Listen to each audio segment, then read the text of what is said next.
you are currently looking for new ideas, easy tricks, awesome shortcuts, and fresh, exciting concepts that you can apply to your licks, guitar solos, and improvised takes. If that's the case, you definitely clicked on the right video today. I want to show you 5 surprisingly simple but incredibly powerful phrasing tricks today. Those are my personal secret weapons when it comes to interesting phrasing and insanely awesome licks.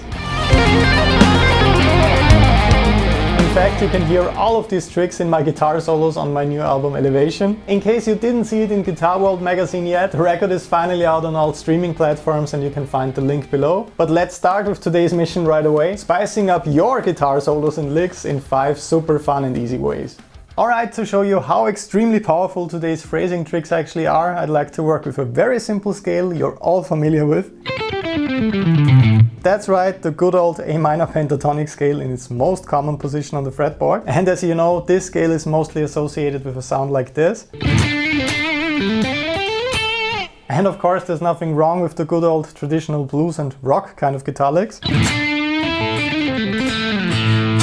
But if you want to sound a bit more advanced and original right away, while still using this kind of basic framework, I highly suggest working with chromatic ornamentation. That sounds quite fancy, but don't worry, it's actually quite easy. The really awesome concept behind this is just visualizing the chromatic notes that are surrounding all of your scale notes. So you're not just exclusively thinking in the chromatic scale or exclusively in the pentatonic scale.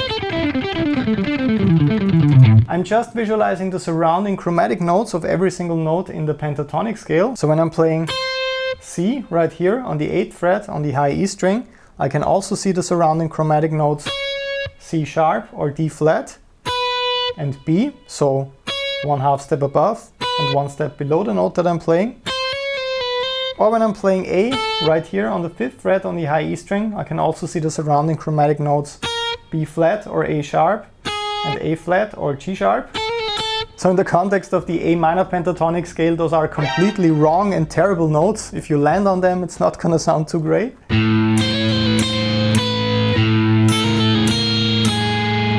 That does sound pretty crazy, but if you actually always resolve back into the actual note that you should be playing in the scale, you will be very surprised because you're actually getting away with playing all of these completely wrong notes.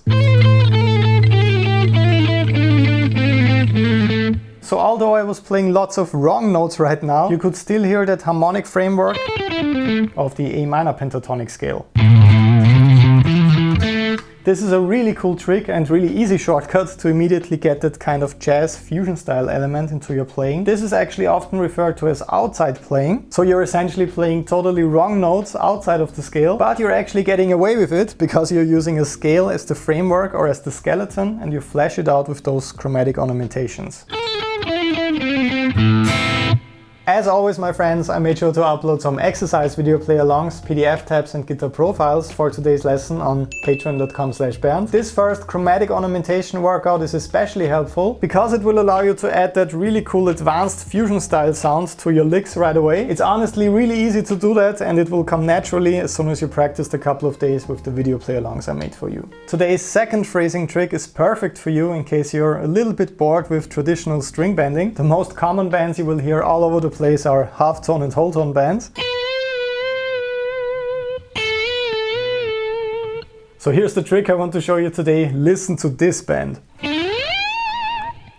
So without any bragging, this was pretty much the biggest bend that you ever heard, right? Well, not exactly, it's actually a really easy trick. The more experienced players among you guys and girls definitely heard what was going on right here. I was essentially combining a slide with a bend on top. So I was performing a huge slide from D all the way to G right here. That's quite easy, you just have to pay attention to land on the right note. And then I was just playing a whole tone bend. That's also not that difficult, but what is actually difficult is combining the two things, so the slide and the bend. My biggest goal with this is creating the illusion that I'm actually bending the note from right here, which is quite impossible. So I don't want this to sound like a slide and then a bend. I really want to connect those two parts, so I have to bend a little bit earlier than that.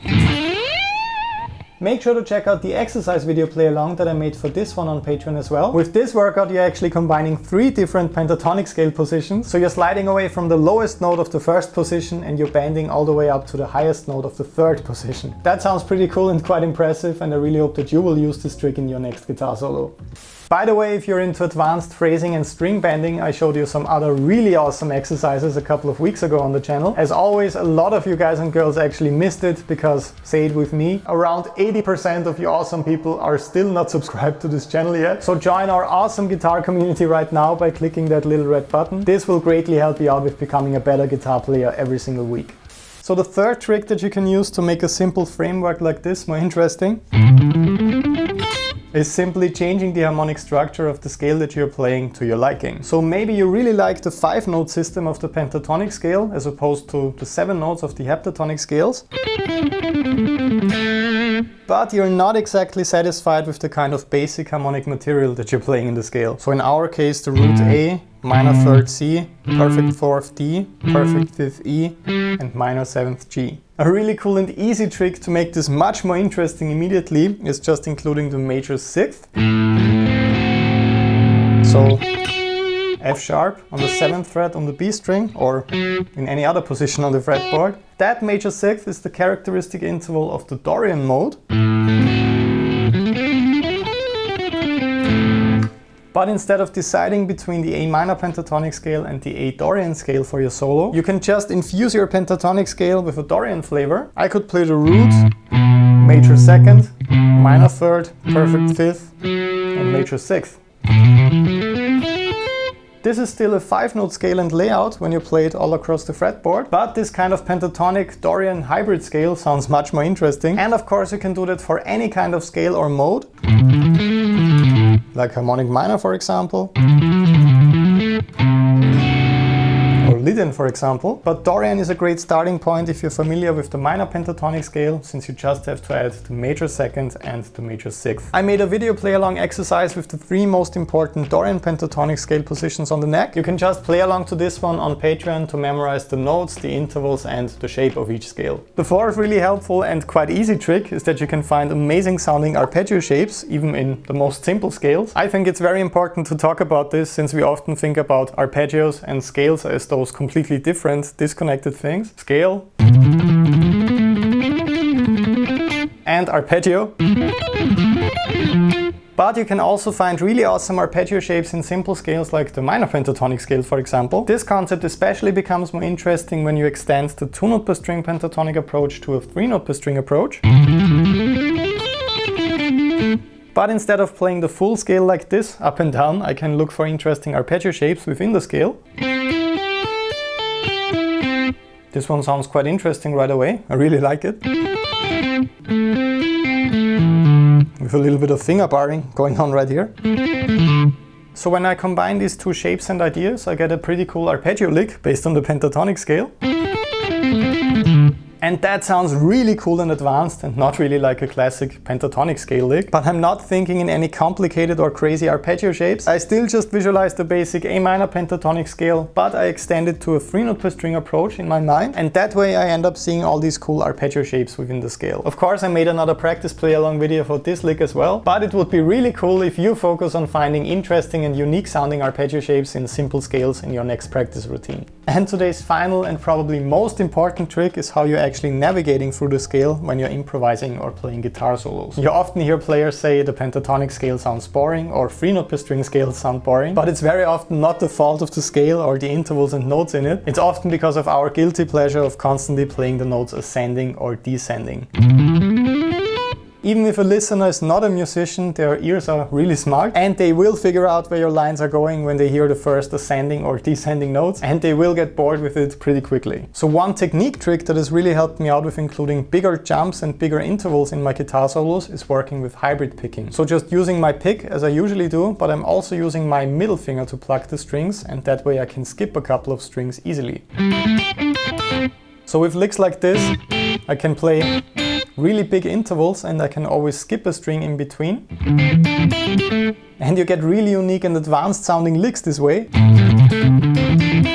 And by putting more space in between the notes, so by increasing the size of the intervals that you're playing, You can make something as simple as the minor pentatonic scale sound really advanced and cool. And here's how you can start practicing the hybrid picking approach with those big interval jumps within the scale.